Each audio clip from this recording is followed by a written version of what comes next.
उत्पन्ना एकादशी व्रत कथा। जय श्री राम दोस्तों, आप सभी को उत्पन्ना एकादशी की हार्दिक शुभकामनाएं। आज मार्गशीर्ष मास के कृष्ण पक्ष की एकादशी तिथि है। इस एकादशी को उत्पन्ना एकादशी के नाम से जाना जाता है। आज ही के दिन भगवान श्री हरि विष्णु के शरीर से एक देवी का जन्म हुआ था। भगवान विष्णु ने एकादशी को उत्पन्न होने के कारण इन्हें एकादशी देवी का नाम दिया। इसी तिथि से एकादशी व्रत की शुरुआत हुई थी। स्वयं भगवान श्री कृष्ण जी ने कहा है कि एकादशी माता स्वयं भगवान विष्णु की साक्षात शक्ति है। आज के दिन जो भी एकादशी माता और उत्पन्न ना एकादशी की व्रत कथा को सुनता है, उनके समस्त पाप कट जाते हैं तथा समस्त मनोकामनाओं की पूर्ति होती है। तो आइए सुनते हैं उत्पन्ना एकादशी की पौराणिक कथा। एक समय भगवान श्री कृष्ण और युधिष्ठिर महाराज के बीच संवाद हो रहा था। युधिष्ठिर महाराज कहते हैं, भगवान आप कहते हैं कि सहस्त्र यज्ञ करने से जो फल प्राप्त होता है उसकी तुलना मात्र एक एकादशी के व्रत से मिलने वाले फल से नहीं की जा सकती। कृपा कर मुझे मार्गशीर्ष मास के कृष्ण पक्ष में आने वाली एकादशी के महत्व को बताएं कि यह एकादशी इतनी विशेष क्यों है और किस प्रकार यह इतनी मंगलमय बनी है। इसके उत्तर में भगवान श्री कृष्ण कहने लगे, मार्गशीर्ष मास में कृष्ण पक्ष में आने वाली एकादशी पर एक भक्त को एकादशी व्रत करना प्रारंभ करना चाहिए। इसे उत्पन्ना एकादशी कहते हैं। इस प्रकार भगवान ने उत्पन्ना एकादशी की व्रत कथा शुरू करी। श्री कृष्ण बोले, हे पार्थ, सतयुग में एक महाभयंकर दैत्य हुआ था। उसका नाम मुर था। उस दैत्य ने इंद्र आदि देवताओं पर विजय प्राप्त कर उन्हें उनके पद से हटा दिया।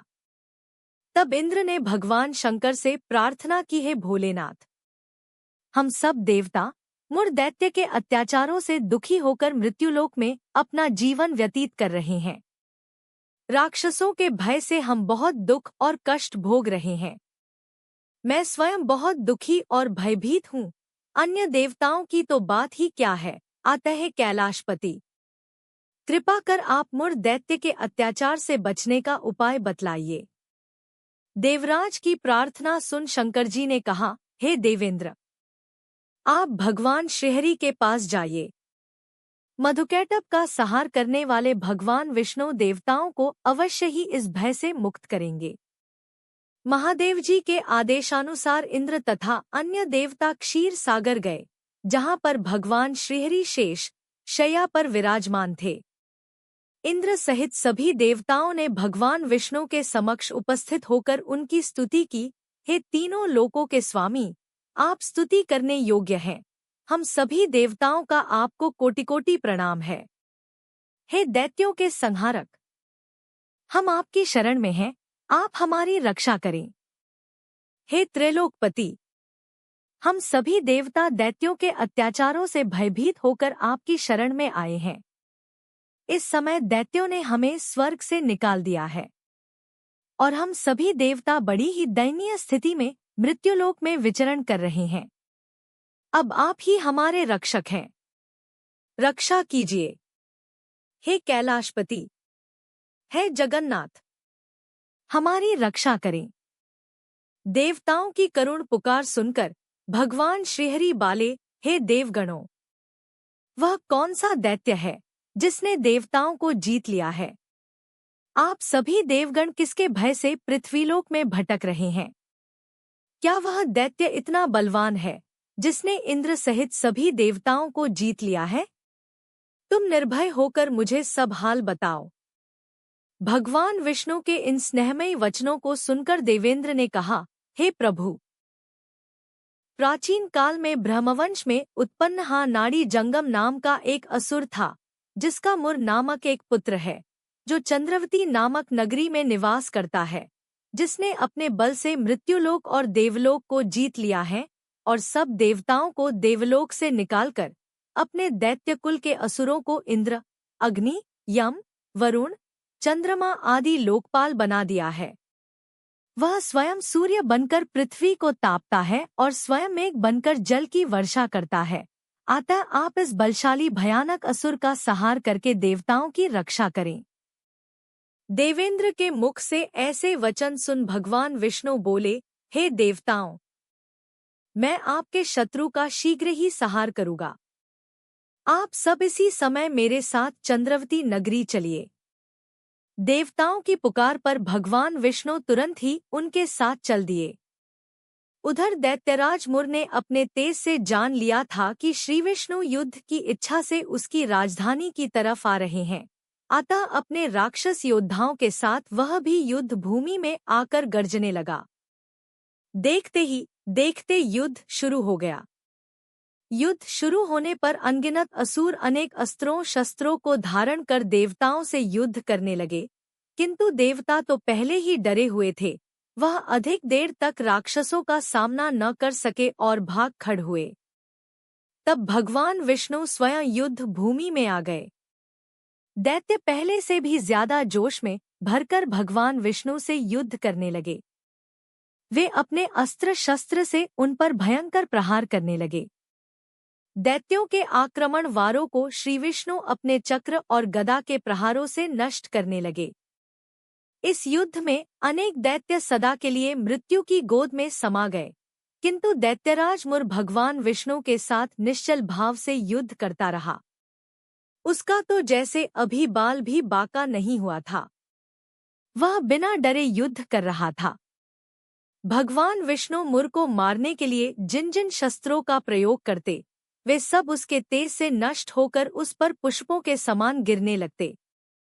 अनेक अस्त्र शस्त्रों का प्रयोग करने पर भी भगवान विष्णु उससे जीत न सके। तब वे आपस में मल्ल युद्ध करने लगे।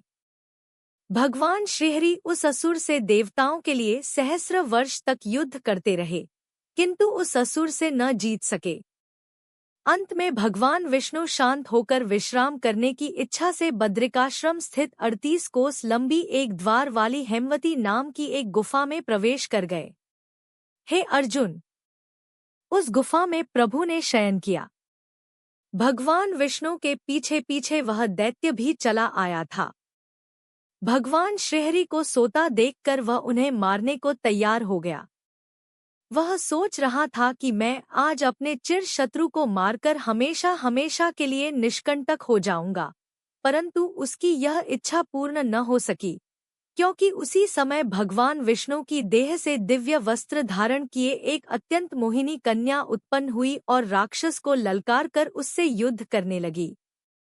उस कन्या को देखकर राक्षस को घोर आश्चर्य हुआ और वह सोचने लगा कि यह ऐसी दिव्य कन्या कहाँ से उत्पन्न हुई, और फिर वह असुर उस कन्या से लगातार युद्ध करता रहा।